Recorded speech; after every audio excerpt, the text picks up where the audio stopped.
Arguello off the stool and into the center of the ring. Arguello's corner, Eddie Futch telling him, don't wait on it.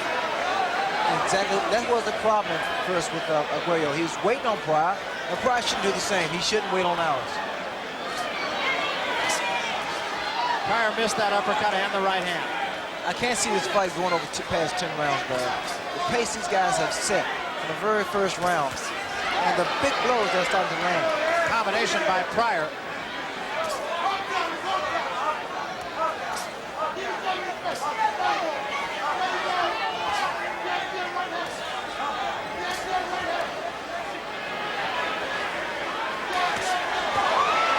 Arguello takes a good right hand from Pryor, and Pryor now putting on the pressure on the ropes.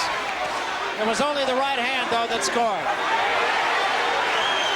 The combinations to watch from Alex Arguello is that under left uppercut and overhand right, which has been very effective for Aaron Pryor any particular punch, because he's very strong and carries a good punch in both hands.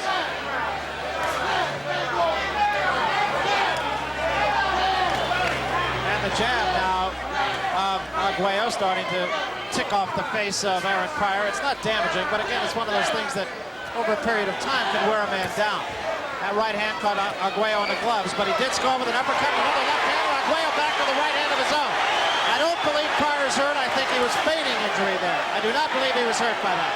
You know, Arguello threw some body shots in that third round, and I felt they were effective against Aaron Pryor.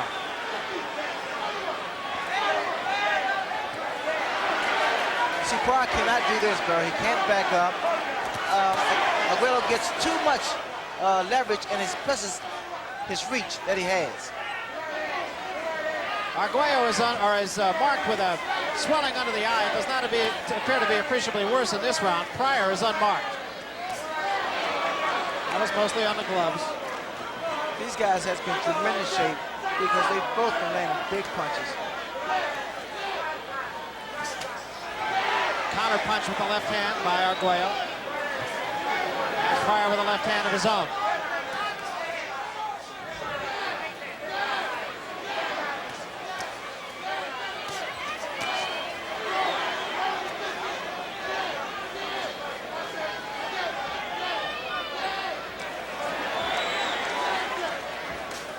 Aaron Pryor can throw punches from all angles. You notice the way he bobs and weaves, throws it with the left hand, the right hand.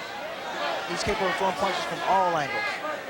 He becomes very difficult to hit, too, just with that head roll that he has. He just makes a very tough target. That was an overhand right at the bell. Let's take a look at a combination that Pryor landed early in that fight. A clean left, a clean right, followed by a left jab that missed and a right that grazed the chin of Arguello. Still coming on. Another left that lands. Alex Arguello thinking a lightweight champion's thoughts. You wonder what's going on inside that great old fighting head. The left hook by Arguello. Panama Lewis telling Pryor to double jab and come with the right. Another right hand by Arguello. I'm sure the way things look now, Alex Arguello was instructed to pick the pace up and not to fall asleep on Pryor. Pryor, on the other hand, was told, work that left jab, get inside. I would tend to agree with Larry. I don't really think there is any arm weariness on the part of Pryor. Both of them really seem to have their legs under them, too, and that, of course, is the real telltale. Well, they both now look really alert.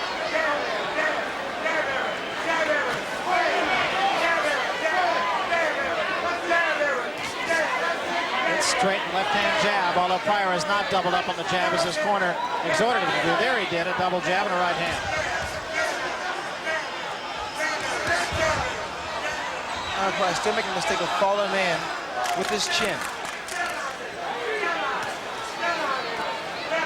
And every time he do that, he can be tagged with an overhand right.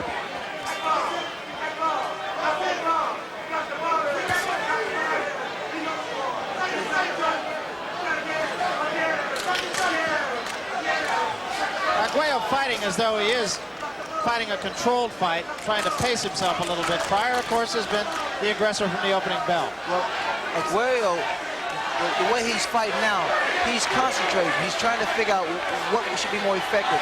You'll notice he'll go to the body on Pryor with that left uppercut.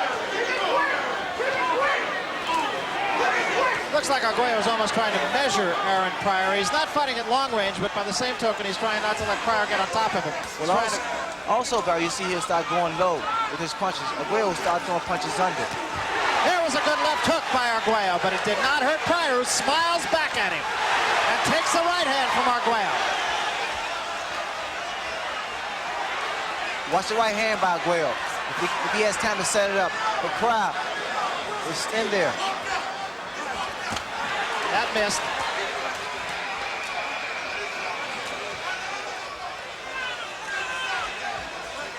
Right, back.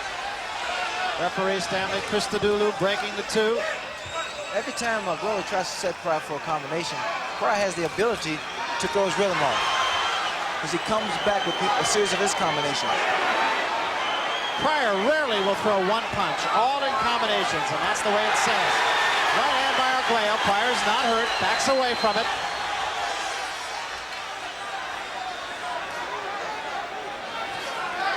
Pryor sticks a jab in the face of Arguello. Let's see, Arguello can't deal with a boxer. He has trouble with all boxers, and Pryor's doing the right thing now. Side to side. At the bell.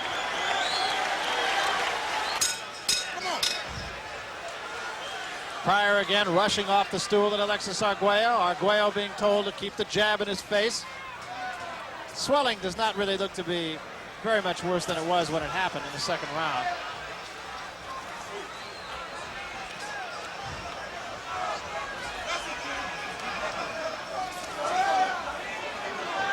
See, Pryor's back to boxing again. I think he realized that it gives Arguello trouble. Lateral movement, sticking left jab out, changing direction with the right hand. But he can't leave that left jab out too long. He can't float his punches. Long right hand.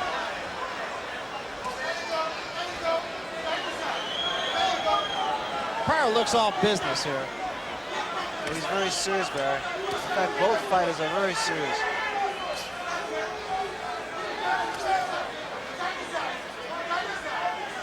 This fight had all the billings, of course. Brawler, boxer, good versus evil. What it all comes down to is two guys in an 18-foot square. What Aaron Pryor needs to do now, because he's doing the same thing over, he's too repetitious in his style and his tactics. He needs to feint a little bit more. That was a little bit short. And that was not. That hurt Arguello. Arguello holds on here as Pryor forces the attack.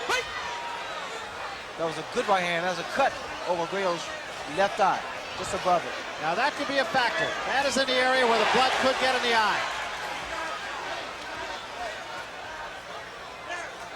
Right. So the cut alongside the left eye, and it's being looked at by Stanley Christodoulou, who says box on. Again, I don't see this fight going 10 rounds. These guys throwing too much leather, and it's going to take his toe. It has to. That cut is alongside the eye, I believe, of Alexis Arguello, not above the eye.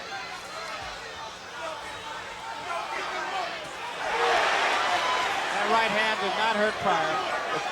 Pryor's making the mistake of letting that left jab float.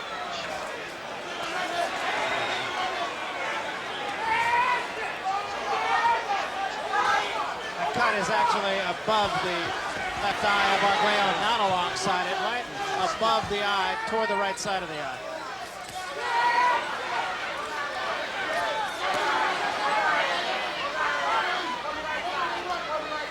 Pryor is trying to work on that as much as he can. And a good right hand by Pryor. And the blood showing all around the eye of Arguello. Now that's going to give him a lot of trouble.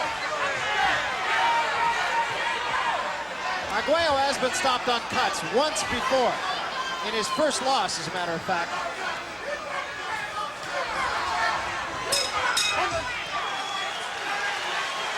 Let's see if we can detect when that cut happened. Here's an exchange midway through the round. A clean right hand alongside the left side of Arguello's face, and that could have been where the cut was formed. No, we don't see it as yet, but there we see a 4-punch combination get